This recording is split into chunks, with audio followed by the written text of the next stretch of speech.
You are now tuned in to the Lineman Lounge, the world's thickest sports podcast, with your hosts, Mike and Evo. Come on down, bitches. This is the Lineman Lounge. I am Mike. That is Evo. I don't feel very good, so today's show is going to be a little bit quicker.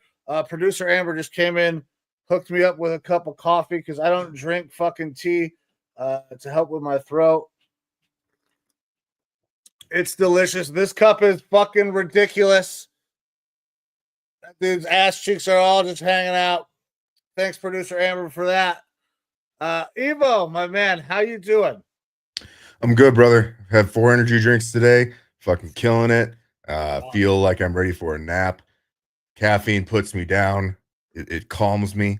So, yeah, man, I didn't get my normal afternoon nap. We're starting the show obviously early for a Tuesday for our weekly recap, going over week 11 here today. But you're feeling a little under the weather, and that's, that sucks, but it's all right. We're going a little bit early. We're going to kind of run through this show.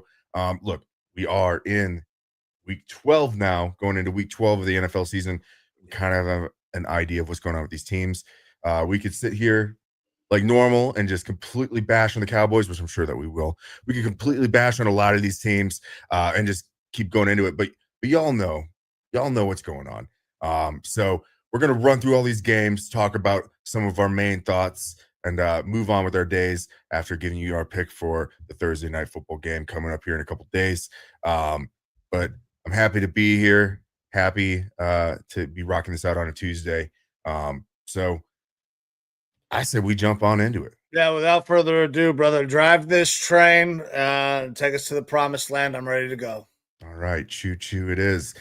So Thursday night, we already kind of discussed a little bit, but Commanders, Eagles get the W there. A pretty solid game. Look, no one expected the Commanders to be 7-4 at this point. No one expected them to be this good or for Jaden Daniels to look this good. He looks like the runaway rookie of the year and offensive rookie of the year. Fantastic job by them. They're a playoff team, and they're playing up against an Eagles team that has won, 6 in a row, something like that. And they're getting a lot of national media attention. I would just caution everybody when looking at this Eagles team, instead of being like, oh, they're the greatest thing since sliced bread. There's 6 wins in a row here. Browns, Giants, Bengals, Jags, Cowboys, and Commanders. And the only team out of this grouping that is actually worth a shit Sorry, Mike, is the Bengals and their offense, right? And the offensive capabilities of them. Like the Commanders are a good team. Don't get me wrong, and this was a closer game. But don't go getting on the Eagles bandwagon just yet. All you Eagles fans out there, you know that your team is performing all right now, but you also should know who you're going up against. Temper expectations a little bit because earlier on in the year, y'all did not look good. You got a win against the Packers that was Sao Paulo, right? In Brazil. A weird field, weird night. Jordan Love goes down and you barely eke that win out. Falcons beat you. We're going to talk about those Falcons tonight. Because I truly do believe that they are the most overrated team that is in the lead of a division. And I just don't think that they're that good, which, again, we'll get into here before too long. You have the Saints get a win against the Saints 15-12 after they had just put up stupid amount of points. Yeah, must be nice to beat the Saints. Yeah. And then a loss to the Buccaneers. Don't get too high, Eagles fans. Don't fly too high. It was a good game, man. Jaden Daniels, you're right, is for sure the runaway favorite for Rookie of the Year right now. I'm also kind of in agreement with you. I like this Eagles team, but there are still some holes.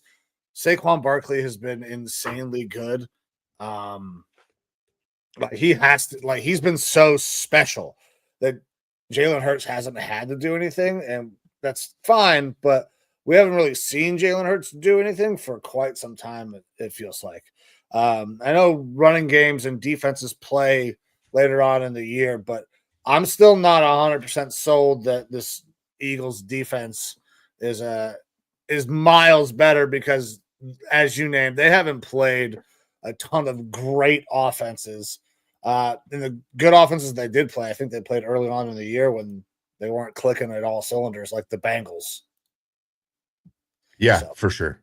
And look, you can make an argument here about Jalen Hurts not having to do too much because of the rest of the team around him. That same argument can be used for Jared Goff. He doesn't need to do a lot because of the team around him. The difference is that when he needs to turn it on, Jared Goff typically does. You saw this last week where, and we're going to get in this game here real soon. Jared Goff turns it on, and when he does, it's a fucking problem. It's kind of like, the old saying, like, you don't know the violence I had to go through to get to this piece. That's the Jared Goff situation right now. He can be a violent motherfucker if he needs to, which is why he realistically probably should be in the MVP conversation right now. Josh Allen probably running away with that a little bit, but Jared Goff should absolutely be in that conversation. And Jalen Hurts is just not on that same level. Like, it seems like he peaked. Seems like he might have peaked 2 years ago. Yeah, that's kind of the way it feels. But all right, brother, what's the next game? All right, next up, we have the Packers and Bears. Now, this one was a fun one to watch because I was watching with our former coworker and friend Scott Hernstrom, who was in town, big Bears fan, and we were watching in the bar, and he even said, he's like, we're probably gonna fucking miss this field goal or it's gonna get blocked. It's just how it is. We're Bears fans. Packers win 20-19 off of a blocked field goal attempt from the Bears. One that, looking back on it now, looks like there probably should have been a flag thrown on that Packers team. It's a tough one. I had taken the Packers to win this game and drop the points. That wasn't going to happen one way or the other. So I was like, all right, fuck it. Bears, go out there and win it. Not only are you knocking the Packers down, you're creating a larger delta between the Packers and the Vikings in the NFC North. I was all about it. And now the way that the Packers are being talked about after this game in such a positive light, like, it pisses me off. They lost that game. Yeah, man, they lost that game. They should have lost this. Yeah, they should have lost this game. They have not played great. Jordan Love still has all sorts of fucking question marks in my mind, dude. Now, granted, played a good game here, but it's just, I don't love the Packers team. The Bears we've talked about are a complete fucking train wreck right now. Yeah,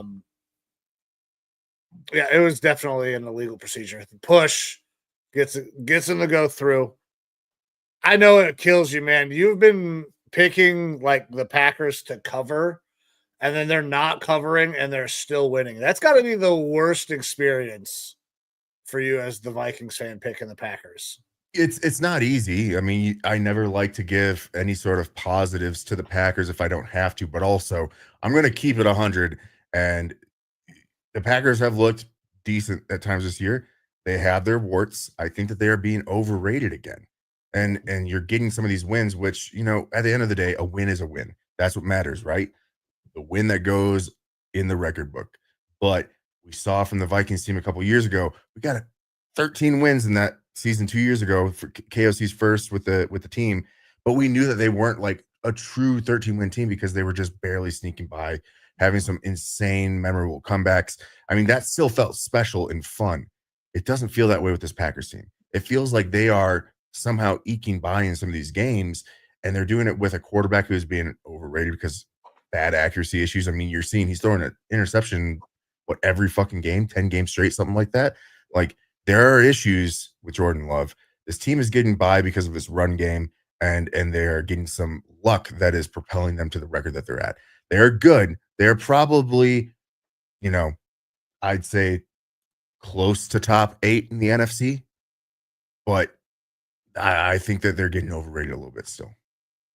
I mean, looking at some of these teams, they're a playoff team right now, considering some of the other teams that are up there on the NFC side. But all right, man, let's move on to the next one. What do we got? Yes, sir. So we have the Jaguars and the Lions. We talked about this one a little bit just in this Packers-Bears game, but you got the Lions absolutely decimating the Jaguars, 52-6. There isn't a ton to talk about in this game. Look, Jared Goff completely goes off. The running game for that Lions goes off.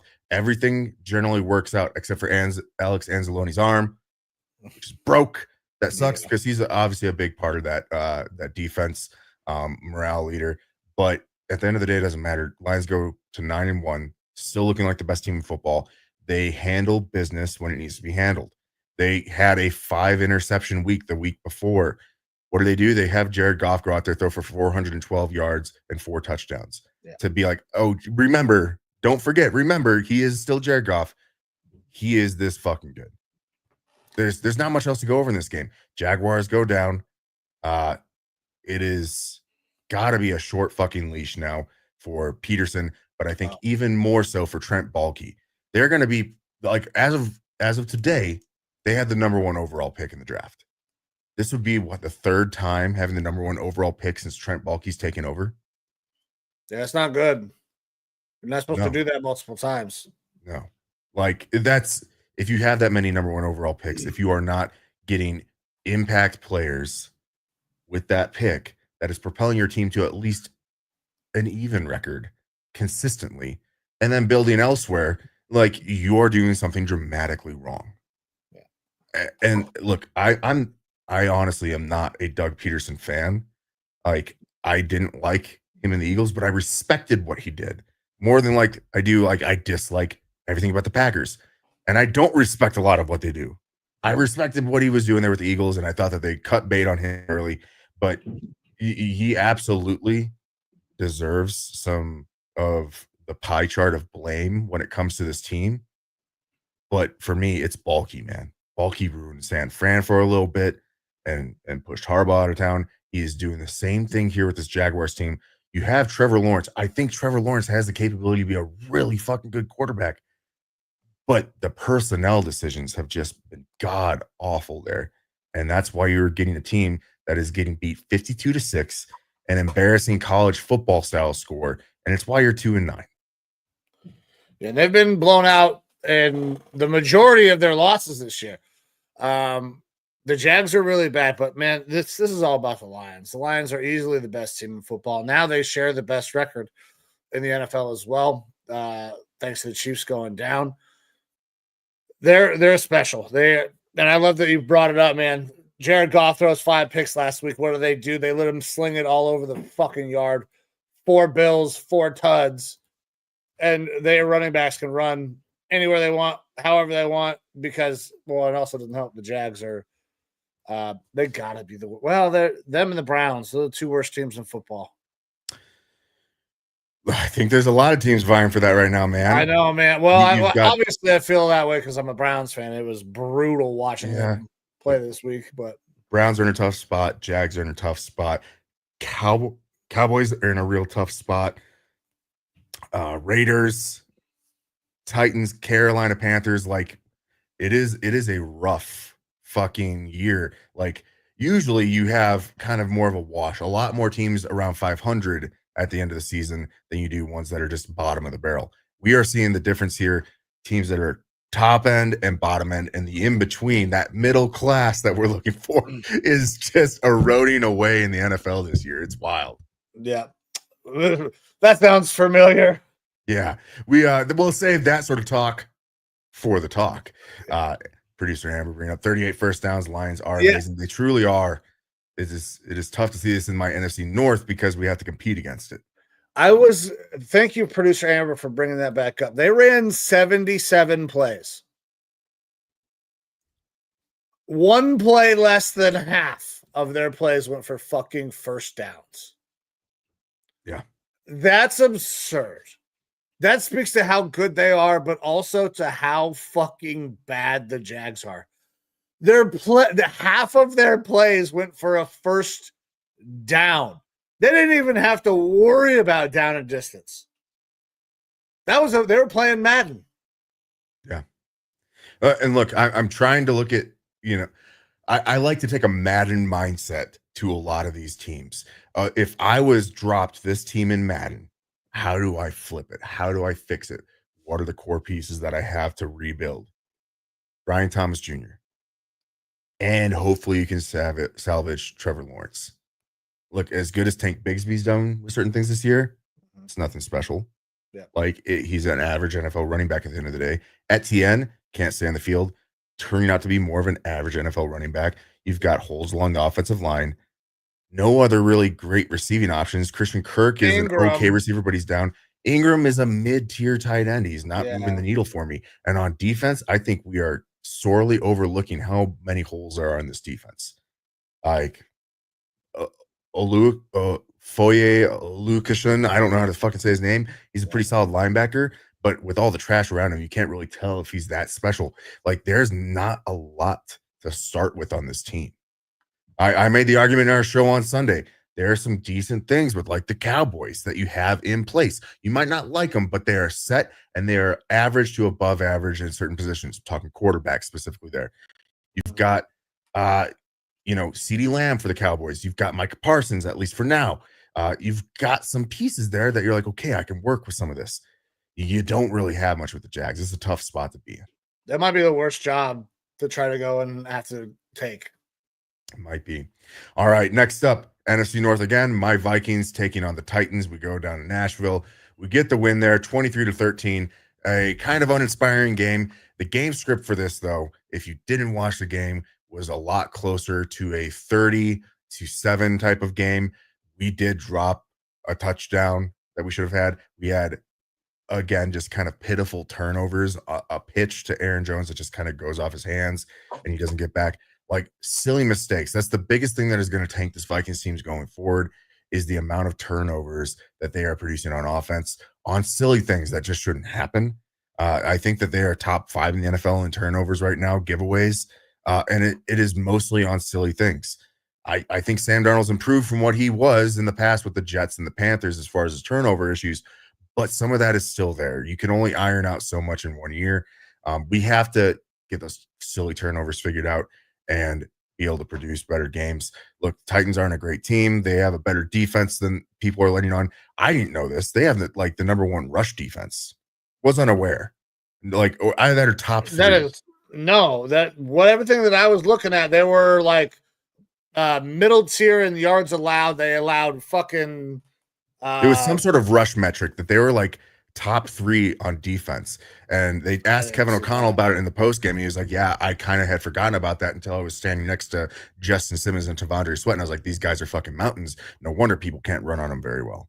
And I don't remember the exact stat. doesn't They really have matter given too up much. massive run plays. There's a reason I picked Aaron Jones, because they were giving up huge run plays. And that's the thing, is I think that they give up chunk plays, but overall their rush defense has been pretty good. It's just their pass defense has been pretty fucking terrible. Either way, happy we get the win. Looking forward to another NFC North matchup this coming week versus the Bears in Chicago. It'll be interesting to see how that one turns out.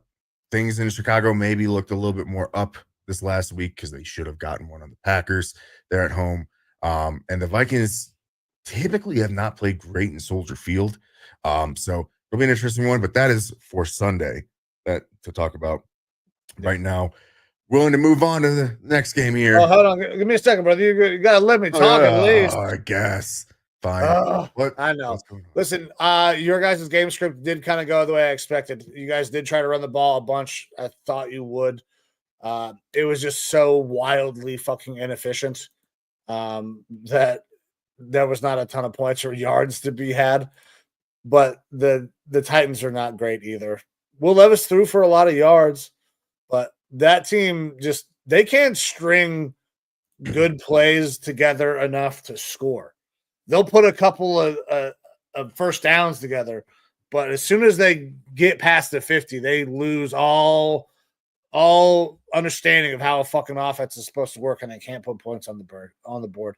It kind of seemed like that is exactly what continued to happen with you guys. Yeah, look, the common theme, Buffalo's defense is pretty fucking awesome. The spot that they're going to give things up is in the pass game because they're such a good run defense. But again, game script. If we had caught that touchdown, that deeper touchdown to Jr., that probably would have put us at 30 points. Same thing for Westbrook Ekine. He got a 99-yard touchdown pass because Shaq Griffin fell down and basically left him wide open. He was able to go the entire field for a touchdown. That drops if that doesn't happen, the Titans conceivably drop 7 points there, and you're looking at a 6-30 game. It looks a lot different than 23-13. Obviously, it didn't happen. The Vikings have those little bit of warts and stuff that they have to clean up. But at this point, 8-2, I'm super stoked with it. Cool. All right, let's hit the next one, brother. All right, next up, Raiders and Dolphins. Dolphins get the W here, 34-19. Raiders not looking great again. 3 touchdown day, 288 yards. This is, the Dolphins are obviously starting to get back on track with Tua there. Things definitely looked a lot better. And the Raiders they aren't quietly going for that top overall pick, but they are on the way there. 2 touchdowns, 1 interception from Gardner in this game. A good one from Brock Bowers. Look, 1,326 yards. He is obviously the highlight of that team, but they don't have a ton else going for them. Jalen Waddle, a little bit more involved in this game, but not too much. 2 catches, 37 yards. I know we're on the Jalen Waddle watch this because it's been a topic of conversation recently. Yeah, Jalen Waddle still ghost, but didn't really need to show up. Tua did what he needed to do. Devon Achane had a pretty good game. Brock Bowers is a stud, but when you're the entire offense for an NFL team, that's kind of what happens. They don't have any other guys that really are threatening to catch the ball, at least unless they come out of the backfield. But the guys that are in the backfield can't run the ball at all. It's maybe the worst running game in the NFL. That's another job that is going to be turned over. I would imagine that Antonio Pierce will not be back. They will be trying to start all over and going after a quarterback because Gardner ain't it. And go ahead. Oh, I made some brash, reckless, speculatory things towards the beginning of the year concerning the Cowboys. I flipped it. I want to be here first to say it live in public. Despite the rumors that he wants to stay in college, I think that Deion Sanders coming to be a head coach of the Raiders makes sense. And then Shedeur Sanders is going to be right in picking range for that Raiders team. Tom Brady is a big Shedeur fan. They hang out outside of football. He's acted as a bit of a mentor. Deion likes the glitz, the glam, everything. He's about to lose Travis Hunter, arguably the MVP in college football this year, and his son Shedeur. And he wants to make Shedeur goes to the right spot, right? They were going to do the Eli Manning treatment here. He's not going to let him go to a spot that isn't good for him, which rules out a couple of those teams. They're going to be picking high. your Cleveland Browns. The Giants, I think, are an option, but I don't know if the Giants go there or not. Prime to the Raiders makes sense. And Shadur then makes sense going there as well. Why wouldn't he pick his son? Nepotism be damned. You know that every week that the Raiders lose, Shadur has put out the same message, like thank you, God. Yeah. Like every single week that the Raiders have lost. Yeah. Look, that it would be an interesting Where there's smoke, storyline. man. Where there's smoke. But we're sitting here 19th of November, 2024. I'm putting it out there as my bold prediction for this offseason for this Raiders team. I like Antonio Pierce. I don't think that he's going to survive there. And I think that the stars are starting to align where it's a great storyline. It would, I mean, yeah. And that's a whole organization of people on both sides that love storylines. Yeah, absolutely. Absolutely. All right. Next up, we have the Rams and Patriots. Rams get the W in this one, but it was actually a much closer game than expected. Rams get the win 28-22. Matt Stafford, a 4-touchdown day. Big day for him. Big day for Puka Nacua, which was great for my fantasy team. Put up, I think, right around 200 points in fantasy this week. It was fantastic. 200? Yes. I think it was the most points anyone scored this entire year. And I got like nothing from like TJ Hawkinson at tight end and very little from Audric Estime at running back. It was Puka and Amon-Ra for me and Jared Goff and James Cook just all doing things. Oh, and Boswell just scoring all the fucking points. Yeah, it was a great fantasy week for me. I'm but down looking back to a 1% chance to make the playoffs. See, I am neck and neck right now in my division, so we'll see. I was so close to having a chance. I needed to win this week. I did not. First play of the game, Nico Collins catches that touchdown pass. And it's called back. And it's fucking called back. That play right there would have made me even with Spicy Mike. Look, and as we would have been going at each other for the rest of the night. As good as Laramie Tunsil is as a left tackle, his liability in the amount of penalties that he's gotten this year has almost made it not worth it to play him. But we'll get into that when we get to the Texans game here in a little bit. Getting back to this Rams and Patriots game. Drake May, another solid fucking outing, 30 of 40, 2 touchdowns and 1 interception. And then he was running for another 27 yards. Like, he's developing well. He is the bright spot for this Patriots team. I wasn't sure how well he was going to develop because we saw some of those issues in college. But, obviously I was very deep into the quarterback game this offseason, and I liked some of the potential, but I hated the situation there in New England, and he's overcoming it. Like, he doesn't have good receiving options, and he's overcoming it. I was kind of wishy-washy on Drake, man. Like, I was really high on him, and when we started the process last year, and then he fell down because we saw a lot of those warts in college, and I wasn't sure. He didn't play right away. He's playing now. He's getting better every single week, man. Like, he looks like he could be a dude. He's got that big Josh Allen type fucking body style too. Could be a problem. I hope it takes a while. We talked about it on the Sunday show with Carmen. We hope it takes a while for them to get good again, but he looks like he's got great shot. They look with how their season is going, where they're probably going to be picking in the draft. You could see them get, I mean, they could use help all over the place, right? But I think when you got Drake doing well right now, you need to lean into that. You need to get him weapons. A Tetairoa McMillan out of Arizona is going to be right around that range, like a perfect true number one special style wide receiver for him. Like, if you want to go towards more of a running attack, Austin Janty out of Boise State. I think it's a little high for running back, but you can't deny how fucking good that he's been. He's going to be getting looked at in top 10 range as of right now, which again, I think is high for a running back. But like, if you want to lean into it, you could. Like, there's good possibilities that this team is going to make a significant jump, at least on the offensive side of the ball next year. And they do have a shitload of cap that they can go out there and start bringing players in. And guys are going to want to play around a young talent like Drake May. But either way, they get the loss in this game. Looking at that Rams team, Puka, 123 yards on 7 catches and a touchdown. Cooper Kupp, 106 yards on 6 catches, 2 tutties. Kyron Williams, a solid day, 15 rushes for 86 yards. And again, Matt Stafford, 295 yards, just shy of 304 touchdowns, no interceptions. Fantastic offensive day from this team. There's not much else to say other than it was a good bounce back for the Rams. The defense is still not great, and that's why the Patriots were able to hold in close in this game. Yeah, Rams will be competing for a playoff spot all the way down to the end. Patriots not very good. They're going to be getting a lot of offensive talent. I'm not sure if they're going to go receiver. I could see them continuing to try to add to that offensive line, maybe look in free agency or the trade market, because receivers have been pretty cheap to go out and get these last couple of years. Yeah, absolutely. All righty, buddy. Next game, we have your Cleveland Browns going up against the Saints. Saints win 35-14. Carmen, you don't have to come back and eat crow. No. Both you and I were wrong on this one, Mike. Expected a lot different. I don't think either of us saw the Taysom Hill show rolling into town like it did this week. Taysom Hill, 1 for 2 passing, 18 yards and interception. Wild, right? Really great performance there as a passer. But then running the ball, 7 carries, 138 yards, 3 touchdowns, and he catches 8 catches, 50 yards. Just kind of, you're bound to have these Taysom Hill games every now and then. No one saw it coming. But I'm going to let you kind of take this away and let us know your thoughts on this game. The Cleveland Browns suck dick at playing football.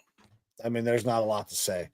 Jameis threw for a shitload of yards, but it was honestly, it was ugly the whole time. That we had a hard time stringing things together. A couple of those are just big plays, bust plays that happened because the New Orleans defense got lost. The run game is still not there. I love Nick Chubb, but Nick Chubb did not have that big bounce back game. That was the team to do it against as well. The worst rushing defense in the NFL, and you can't take advantage of it. The offensive line is not great. I was inspired by what I saw from Jerry Jeudy. It was great to see him have a big day. I think there's some talent at the wide receiver position, but at this point, I got to tell you, I'm not sure that we're getting anything else out of playing Jameis. We've seen the offense. We've evaluated guys that can play, guys that can't play. I don't know that I need to see any more Jameis Winston. Listen, I'm a Jameis fan. I will root for Jameis for a long ass time unless he does something crazy, does something stupid. Because you know what? He's a great leader.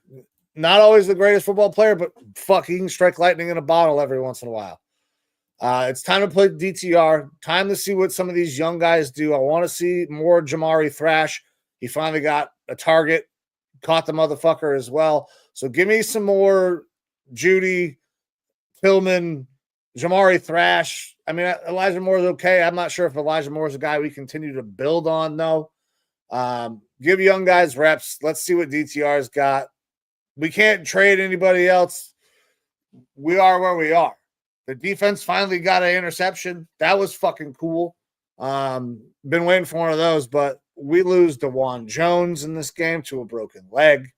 There's just a lot of things. I saw it was a leg injury, but I didn't see the actual status of it. I knew he's out for the year. Yeah, it's broken, man. And when you see what happened, I was kind of worried, and I tweeted out about it. It's like, with a human that big, when you get rolled up like that, there's a chance that shit just breaks. And that's what happened. Ends up with a broken leg. So yeah, man, we're in a tough spot. This is not our year. It's not my year in fucking fantasy. The Browns are in a really, really bad spot. I do not expect Kevin Stefanski to be back, even though I think that there are some justification that he should be.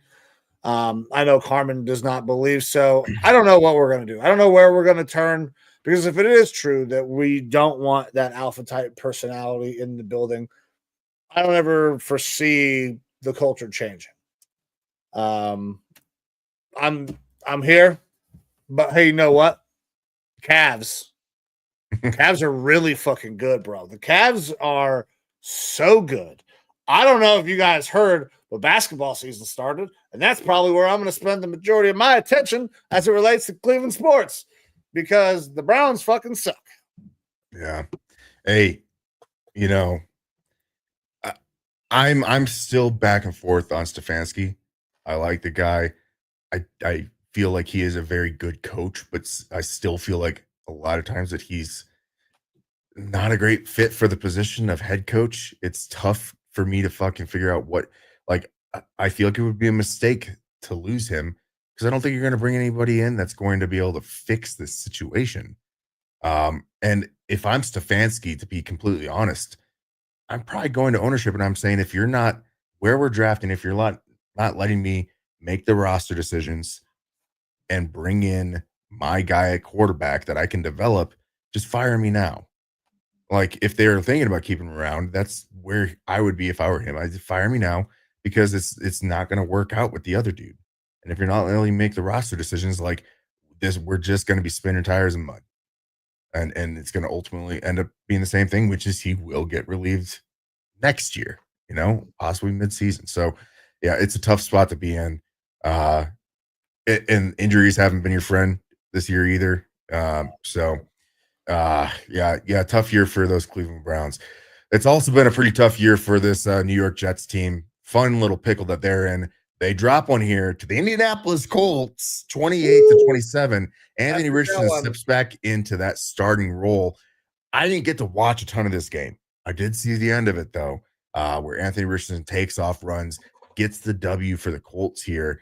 He throws 20 of 30 for a touchdown, 272 yards. Also runs for 32 yards and 2 touchdowns, including that game winner. I don't know. Was the accuracy better in this game? The reports and game recaps I'm seeing are saying he stepped in and looked like he was not wanting to give up the starting job. Like, he expected to be there. You've got guys coming out like Jonathan Taylor saying, like, he is our QB1 of this team, and we believe in him in the long term. I don't know what the entire game script really looked like here. He played better, in my opinion, man. Listen, was the ball placement perfect? No, not even close. I mean, was it better than the Anthony Richardson that we've seen? Yeah. Did he have guys help him out a little bit? Yeah, a little bit. But you know what? This team can do that. They have some weapons if the ball is in their vicinity. And that's where he was at. He was at least throwing catchable balls today. Not today, on Sunday. So yeah. That's a marked improvement, and we know how good he is with the legs. I don't know what the Jets are going to do. They have to blow everything up. Maybe. No, the best they can't bring Aaron Rodgers back, can they? I mean, I don't think you're going to cut him because you're stuck with the money regardless. The best thing they can hope for is for him to retire, and they can defer some of that pay through retirement. You have Tyrod Taylor on contract for $8 million a year. You have some okay pieces along the offensive line. You've got some good pieces on that defense. I mean, you've got Breece Hall, who we know can be a very good running back. You have Garrett Wilson for the long term. It looks like Devontae Adams, maybe not. They have some cap situations there, but you fired Joe Douglas today, right?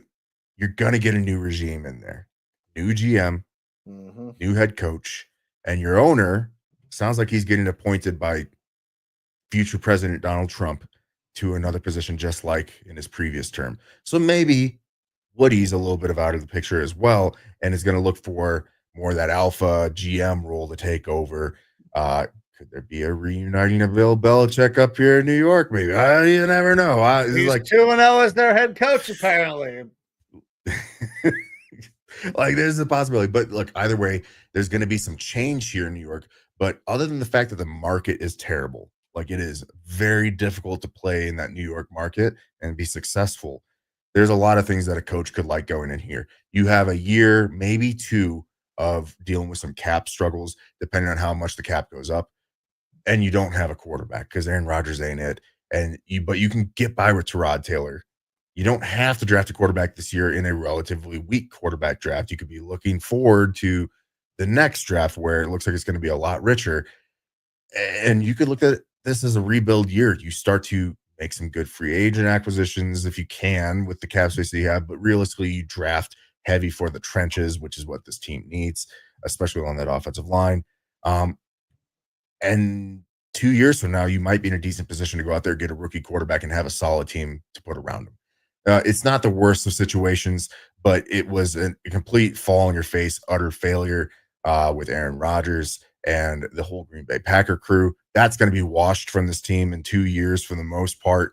And that's what the positive is to look forward for this Jets team. Other than that, it's just major failure. I love seeing the stats about how Zach Wilson has better win percentages and whatnot. Like that's fantastic. Zach Wilson still sucks. Don't let anybody get confused. Aaron Rodgers just sucks worse than Zach Wilson does right now. Yeah, absolutely. And look, if they're looking to go out in the free agent market and get themselves a quarterback for next year, I mean, they could try to reunite with Sam Darnold, I guess. That'll never happen. That'll never happen. Never happen. But another tough loss there for the Jets, and that's what you get for playing with fire. Dummies. That's what you get. Fucking idiots. Should have went out and got the next guy we're going to talk about. Fucking Lamar Jackson taking on the Pittsburgh Steelers and taking a loss. Yep. The Steelers don't score a single fucking touchdown again. Yeah, that's what this team can be. They can be the Boswells. But it goes to show you, don't discount Mike Tomlin. Don't discount him coming off a bye. Like, it is what it is. The Ravens play bad against this fucking Steelers team. The Steelers have a good defense, and they're able to do just enough in a gritty game to get the win. 18-16 in Pittsburgh. Russ Wilson throws for 205 yards, 23 of 36, and an interception. Not a super inspiring game there from Russ. Not a super inspiring game on the ground. 63 yards from Najee Harris, and the rest of the 122 yards on the ground comes from Warren Fields, Russell Wilson, Cordero Patterson. By the way, Justin Fields, I don't know if you saw a late game when they put him in to run. He had the first down, slid early, fucking dummy. That's probably why you're not starting there, because you can't be trusted. And George Pickens has himself another pretty solid fucking game, 8 catches, 89 yards. But nothing super inspiring there on the offense. You are going up against a Ravens defense that is terrible against the pass. You should have done more, but they get the win. That's all that matters. Like the Pittsburgh Steelers are going to be that gritty team that makes it to the playoffs, and they're going to be a thorn in someone's side. Yeah, I don't even think they're going to be a thorn on somebody's side. They're going to cause a lot of fucking problems. Defense, they got to figure out how to run the ball a little bit more efficiently, but that defense is going to travel everywhere they need it to go during the fucking playoffs. They're pretty goddamn good right now. They're now a game and a half ahead in the division. Yeah, they're 8-2. The Ravens are 7-4 right now. No. So they're fucking 2 games ahead with the tiebreaker currently. Oof. And Aston, he's a Steelers fan, one and done. It's very possible. But I mean, if this Steelers team somehow goes into the playoffs and faces up against Kansas City Chiefs, now I know biracial angel talk here from West Aston, but look, the Chiefs, they've not looked good most of the year. They take their first L. I think the Steelers team could go in and beat a Chiefs in KC. They're not going to. I think their likelihood, though, of them playing is pretty low because the Steelers are probably going to end up 8-2. You're looking at them playing like a Broncos team. I think they could beat a Broncos team. Defense on defense at that point. Yeah. I think they could win maybe a game. Hey, look, I've been very critical of Bo Nix. We're going to get to that game here shortly. But at some point in time, maybe I'm starting to become a bit of a Bo lever. Oh, God, don't. We're going to start that up. Yeah. So we went from Bo Nix stat games to Bo leaving. Yeah, the award is still out there. The Bo Nix award for terrible quarterback play stands for the rest of the year. But he has strung together a good several games. No effing way. I know biracial angel is your boy. Wes thinks, he walks on water like Jesus, I guess. Are we talking about the cook? No, we're talking about Pat Mahomes. Oh, Pat Mahomes, of course. Well, the biracial angel. He loves him. He said, I said, Bo Nix is a better NFL quarterback than Caleb, and you said I was crazy. We haven't even gone through a full year yet, okay? Let's pump the brakes. Bo Nix's NFL career might be done in 4 years because he's that old. We'll see. The Bears haven't done Caleb any favors, and who knows? He might be getting ruined at this point. Bo Nix was in college for a fucking decade, it felt like. Yeah. The script is not done yet, Aston. We will see. But as of right now, Bo Nix is playing better than Caleb. And Steelers playing better than the Ravens. I don't even want to go that far. Like I know we're dabbling in different games here, but Caleb's team is doing him no favors. Denver is doing all the favors to Bo Nix right now. If we look at the stat sheet, one of them is absolutely better than the other.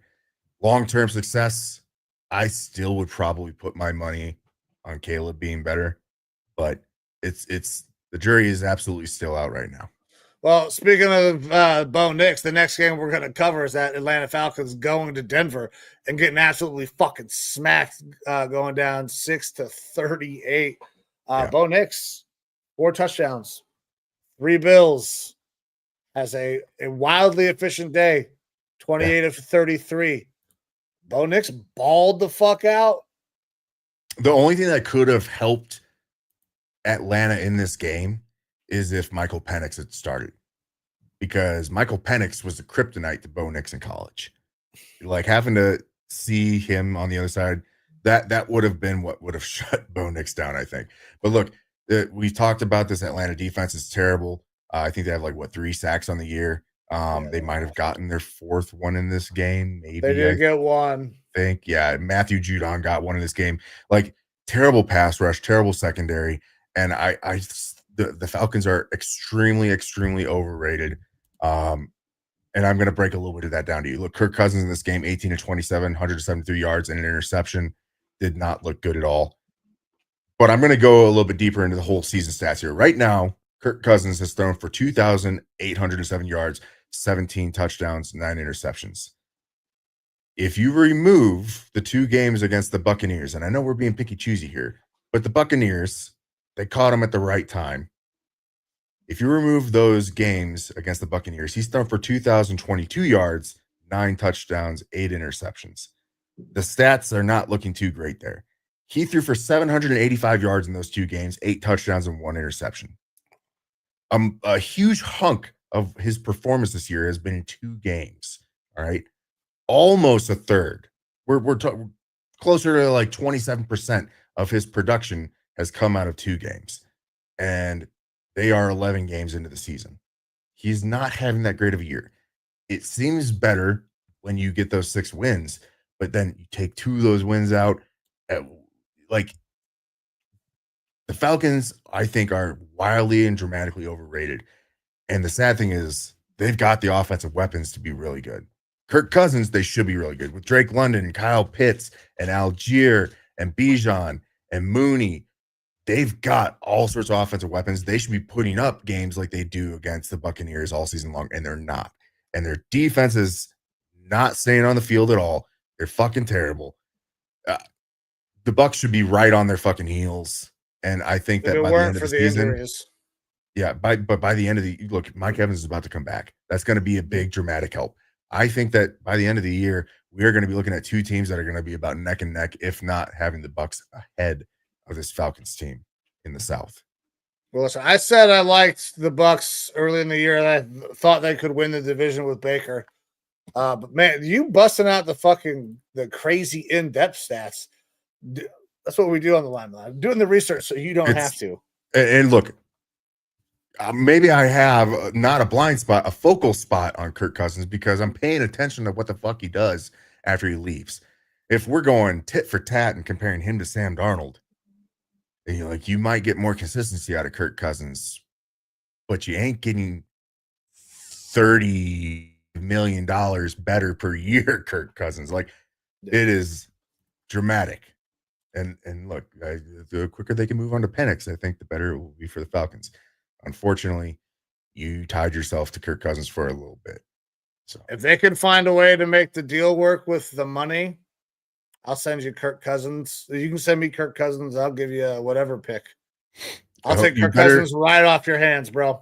I bet you Stefanski would love to have Kirk Cousins. He would kill to have Kirk Cousins. You just have to find a way to get a better offensive lineup there for him, because, again, he is a traffic cone. I understand, but we will have a good pick, several of them. So, yeah. We could adjust the line while we get a placeholder at the quarterback spot. Mhm. Next up here, Seahawks and 49ers. 49ers take the L here in this one, 20-17. I didn't see this one coming. Maybe we should have, being a divisional game. Geno Smith, 221 yards passing and an interception. Really not a great day from him. Kenneth Walker, Geno Smith, top rushers there. Not a great day running the ball. Jackson Smith and Jigba was kind of the bright spot here, but the fucking 49ers should have had a much better day. Sloppy football all day in this game, man. Yeah. Like McCaffrey has a solid day on his second game back from injury, but still not kind of the spark that you're expecting to see. Purdy's 21-28, 159 yards. That is just dink and dunk football. Nothing special there. Juwan Jennings, 10 catches, 91 yards, and a tutty. Good day. Really good day from him. Look, I think that Brandon Ayuk re-signing him and not trading away for what you can. Hindsight's 2020 on this one, but man, fucking terrible job getting him back. Because Juwan Jennings is okay. Ayuk is out for the year. Obviously, we don't know, but he did not look good when he was playing there. Jennings has looked as good, if not better, in the games that we've seen. And you're Did you remember a single game where Ayuk made an impact before he went out? Yes, I believe he had one good game this year. I can't remember which game it was. I can go back and find that stat here. Where's Mason? Mason's on the bench. Yeah. McCaffrey, the golden child, is there. Mason 2 for 13. Like, not great. 6.5 yards a carry. Should be getting more carries. Yeah, absolutely. All right, let me see here if I can find where we had a big game from our wide receiver, Ayuk. I really don't think that I cannot remember one, man. And if it was a big game, I don't know if it was over 100 or maybe it was just over 100 yards and then no touchdowns. Like I feel like he didn't do Ayuk versus Arizona, 8 catches on 12 targets, 147 yards, no touchdowns. Okay, so yeah, a lot of yards. How many did he score any touchdowns? Maybe one this year? He has scored 0 touchdowns this year. No touchdowns. Yeah. Yep. And looks like 8 games. Granted, now he's out for the year now. But when he was there, it's not like he wasn't providing you a spark. No. In those 8 games, 374 yards, 25 catches. No touchdowns. It was going to be an abysmal season. Yeah. You're getting a lot better production from Juwan Jennings. You have a Ricky Pearsall there. Debo's like they might have to start really looking at jettisoning a lot of big key pieces for this 49ers team going forward because you're going to have to pay Brock Purdy this offseason. And Purdy, for the issues that he has, game manager title, I don't fucking like using that. Like, he can be a good quarterback, but you have a lot of expensive assets on this team that you're going to have to look at moving on from. Christian McCaffrey has shown that, while he can be extremely explosive and really fucking good, you were seeing good production from a Garendo and a Mason. Replaceable. You were paying Ayuk a shitload of money. You got a Juwan Jennings that is showing up. Replaceable. You've got a Ricky Pearsall there who is starting to look really good. I don't want to move on from Debo if I'm the 49ers, and Debo's having a decent year, but Debo's expensive, man. Like, they might have to start making some cuts on some of these big notable offensive players and going to the young crew. But they could do that and just instantly reload because they're going to unload Debo for high picks. They would. I don't know what they're going to get for Ayuk at this point, they have. Oh, not now in the offseason. I don't even know if they could do it. They'd have to do it after the next league year training camp, right? Yeah, but they didn't sign him to a franchise tender, right? They gave him a new contract. Yeah.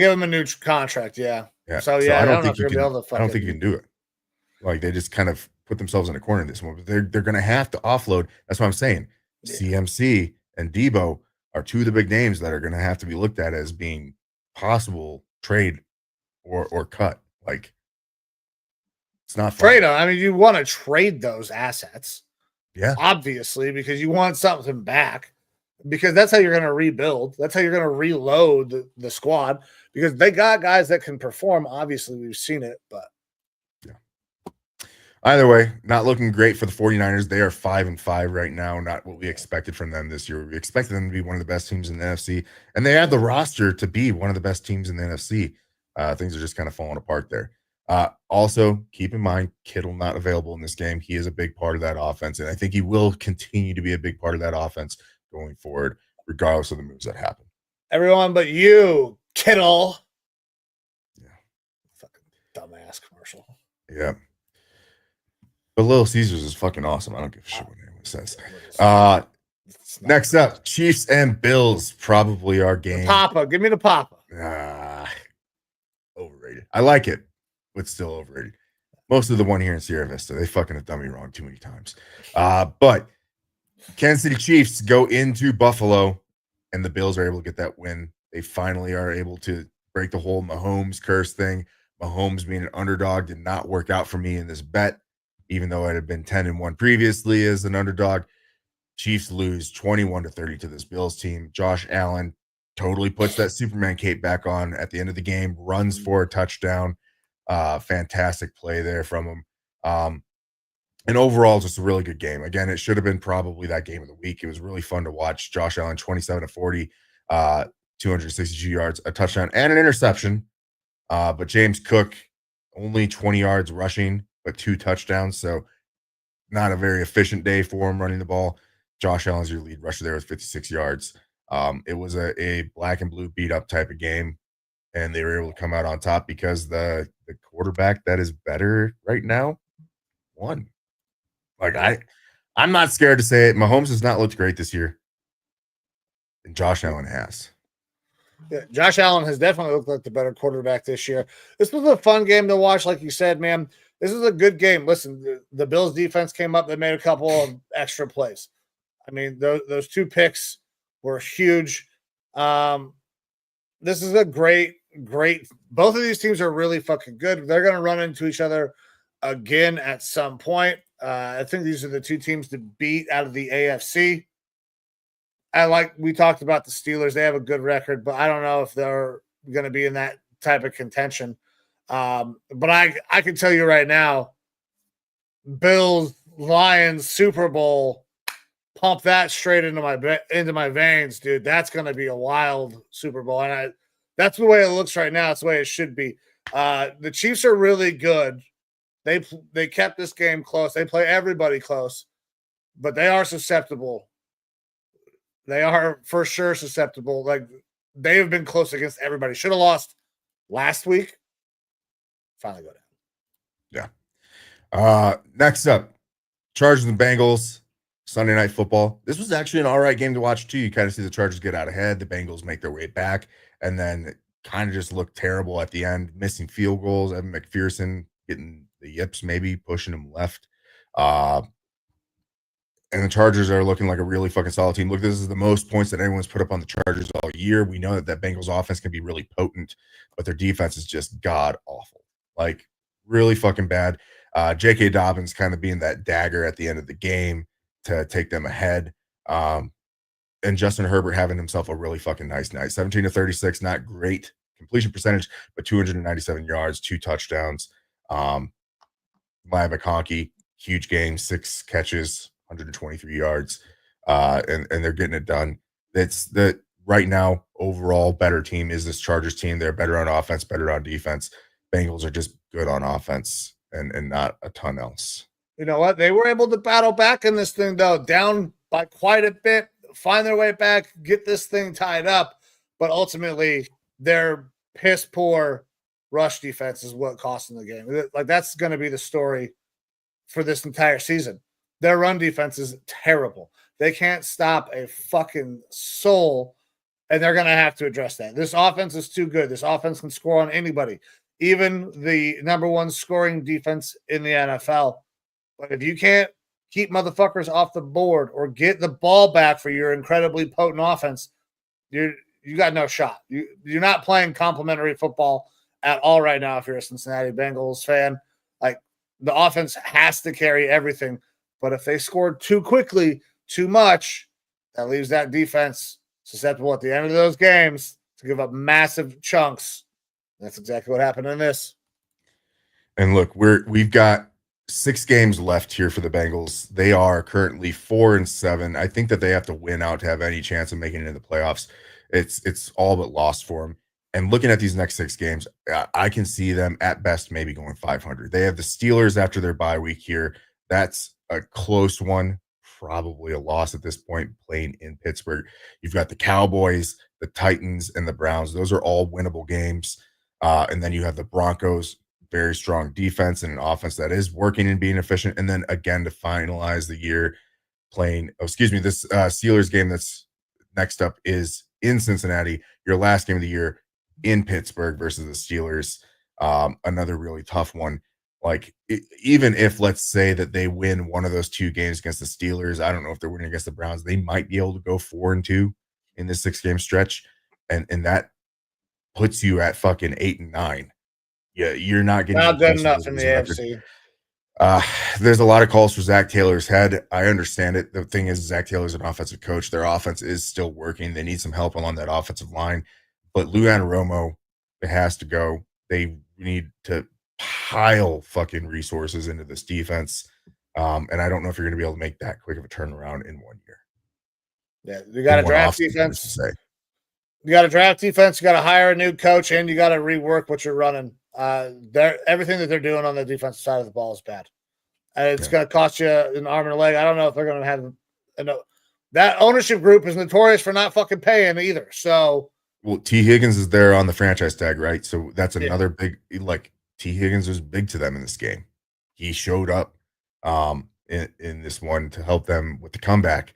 I don't know if he's going to be there next year. Like, I don't know if you can afford to pay him after what happened this offseason going into this season. Like, it's a tough situation there. Do you think Zach Taylor deserves to be fired? I know that if we're looking at just based on those first couple games every single year where they are bad, it puts that sour taste in your mouth and you think, yeah, I do want him to go. But the offense isn't really the problem. Like, Joe Burrow is a good he's the head coach. I understand that he's really an offensive head coach, but he's the head coach. Yeah, and if you do move on from him, I think that they have a good enough core on offense with a Burrow and a Jamar Chase that you don't have to go offensive-minded head coach. You could go for a defensive guy and just bring in a solid coordinator and put up good stuff on that offense still and hopefully turn the defense around. But also, if you do move on from Zach Taylor, you're going to have a lot of offensive coaches that are going to say, yeah, this is an easy gig for me to jump into. I can set it, forget it kind of with the offense and focus more on the defense. I think Zach Taylor's done some good things with this team. I would not be quick to pull the trigger on moving off of him, but they do need a complete overhaul on that defensive side. Yeah, that is the no doubt happening thing. They better attack the defense, but they got to figure out how they're going to pay people, man. Yeah. Good game from the Chargers here. How many teams are kicking themselves for not taking a shot or a stronger shot? Looking at you, Bills, at Harbaugh. Bears, you mean? Yeah, Bears. Yeah, excuse me. Yeah. The Bears fucked that up. Very similar to how the Jets fucked up not going out to get Lamar Jackson. Yeah. All righty. Monday night, Texans, Cowboys, one-sided affair. Look at the Cowboys were having a little bit of fight there in the first half. It was definitely gone by the second half. Joe Mixon. They're so poorly coached, man. I'm sorry. I don't mean to cut you off. They're so fucking poorly coached. The game was over as soon as the fucking punt, the fake punt, didn't work. Oh, yeah. Game over. That was a joke of a play call. I don't understand what you're doing. Why? I mean, it looked like McCarthy didn't know it was coming either, based on the fucking sideline shot. I don't understand how he doesn't know that call's coming in. They're so fucking poorly coached. They got to be fired. Everybody's getting fired. This is not the year for the Cowboys, and quite literally the ceiling is falling in Dallas. Yeah. Like, it's wild. It's wild how bad things are there. And I'll focus on the good from this game. None of it is for the Cowboys. It's for the Houston Texans, this one. Joe Mixon, phenomenal night. I think that he has to be, him and Saquon, top 2 running backs in the league right now. I don't know that there's much question of that. Comeback player of the year? Can Joe Mixon win comeback player of the year? I don't know if he's eligible for that. I don't know. I'm not sure if he's eligible or not. Either way, like he's having just a phenomenal season. Completely looks rejuvenated, looks to fit with this offense really well. 20 carries, 109 yards, and 3 touchdowns on the ground, but definitely involved in that pass game as well. 2 catches for 44 yards. Nice to see Nico back. Would have loved to have seen that first play because I was like, fuck, he's back, baby. Like they got the juice again. Called back. He has a pedestrian night, 4 catches, 54 yards. Because they're able to do all sorts of good shit on the ground and control that script against this Cowboys team that is just falling a fucking apart. It's sad kind of seeing talents like CeeDee Lamb, who had himself a good night, 8 catches, 93 yards, and Micah Parsons. See those guys on the sideline being so frustrated, knowing like, hey, we're just kind of fucked. We're just stuck here and fucked. Micah Parsons can definitely look elsewhere, and I think that he's actually going to have a serious conversation about no matter what the contract offer is coming from the Cowboys, going somewhere else. Like I think that his best options for the future is to go somewhere else. Somebody Don't else want to will be pay him trapped in too. that organization. Oh yeah, he's going to break the market there. If he leaves.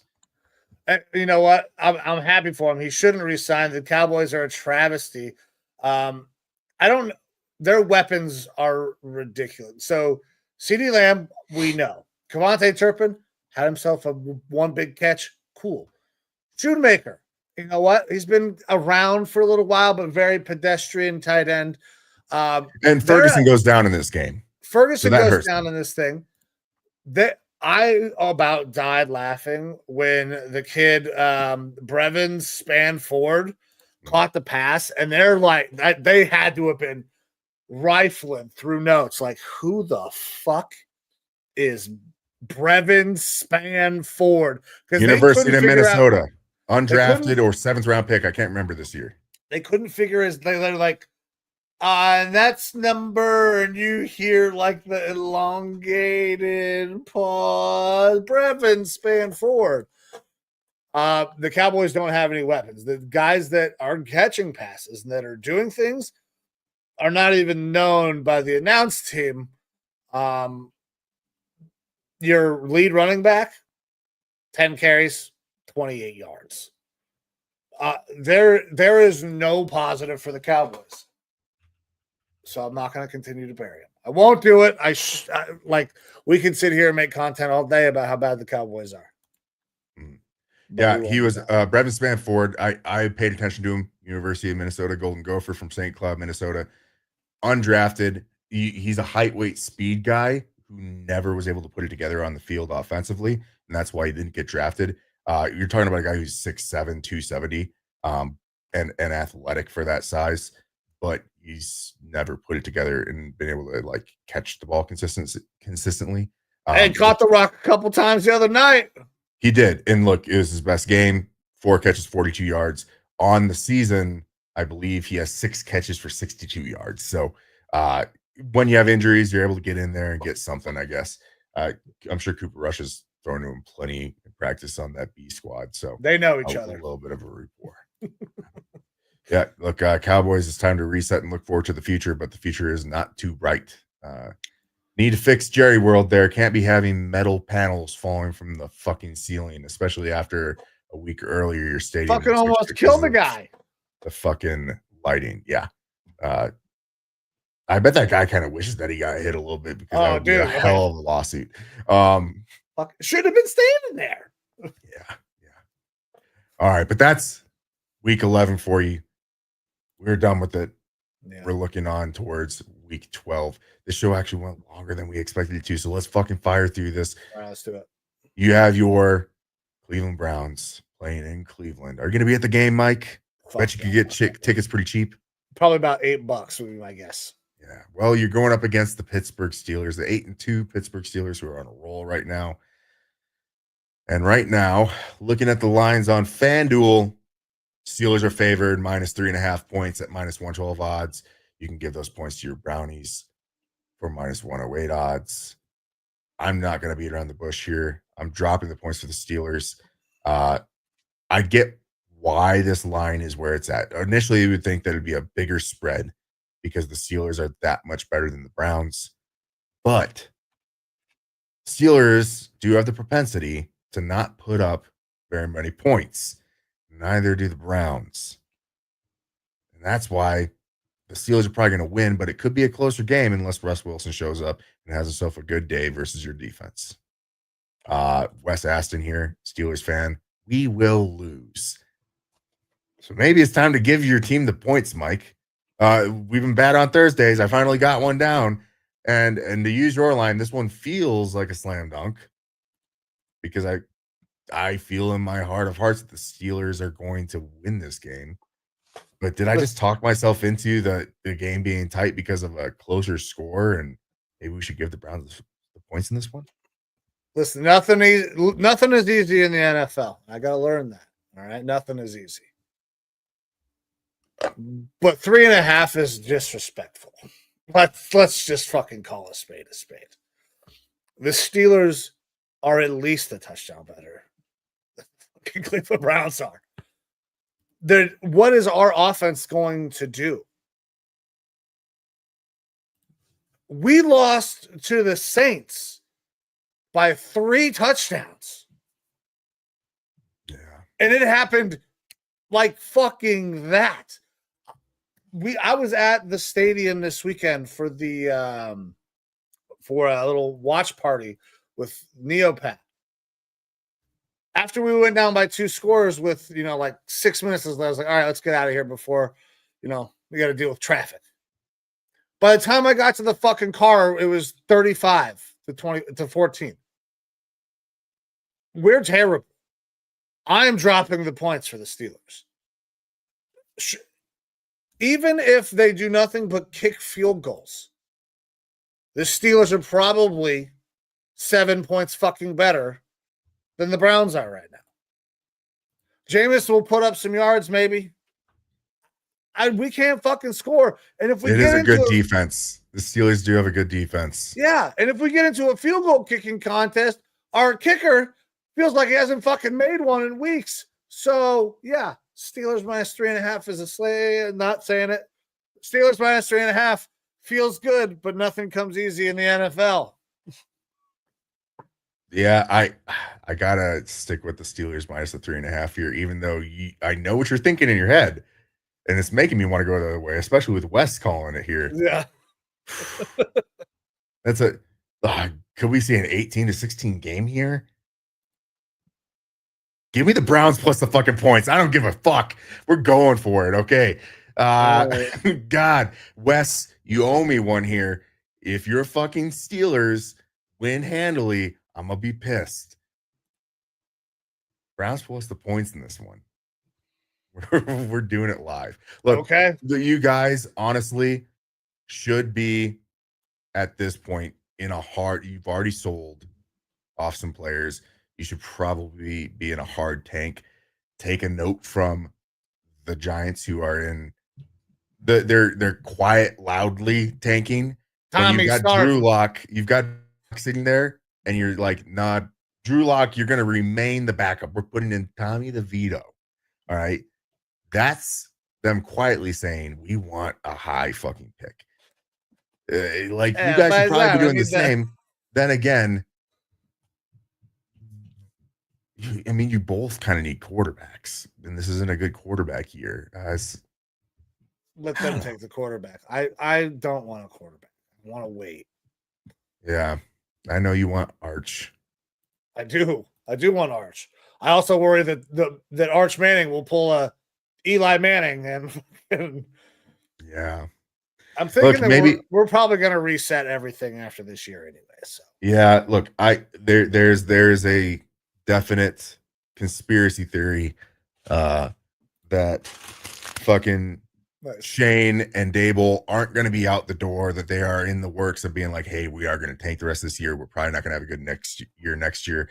Let's look at moving around assets so that way they're already talking with the Manning family like, hey, we'll make the team better. We'll still be drastically bad because we don't have a quarterback. And then we'll do whatever we have to do to get Arch. And if you guys work your magic like you did with the Chargers to get Eli out here, like we can run this back and pretend that it's 2001. We'll see. That's the conspiracy theory that's kind of going around there a little bit, kind of like Shedeur and Dion to the Raiders. But I'm not willing to make that prediction just yet because the Giants are not great. And I don't know that Arch wants to go there regardless of where his family members have played. But that's it, man. We got Falcons, Bills, Bengals, Saints, Jets, and Jags all on bye for week 12. Shorter week on games that we'll end up picking on Sunday. But that wraps it up for us. It's time for you to go get some rest. Sick young man. Yeah. I look like I might be a little pale. Maybe. As you were looking a little yellow and jaundiced earlier when I saw you. I got a little color back, I think, maybe.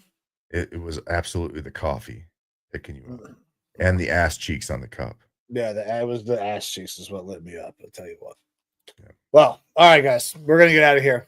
This is the Lineman Lounge. I'm Mike. That is Evo. If you want to interact with the show, go to any one of these places below. X, Facebook, TikTok. You can call in on the call line. And if you guys would not mind, please head on over to our YouTube page. Like, share, and subscribe to the YouTube. We are trying to get up to that 1,000 subscriber mark so we can continue to build these things. Hopefully, we'll have some more guests on. Loved having Carmen on the last show. But, man, you got anything else for the people before we get out of here? No, brother. Just enjoy the rest of your week. Be good to your family and friends. Make sure you let them know that you love them. Life is precious. I've learned that, unfortunately, over the past week or so. And enjoy every moment that you got. Well put, man. Well put. Guys, we're going to get out of here. I'm Mike. That's Evo. This is the Lineman Lounge. See ya.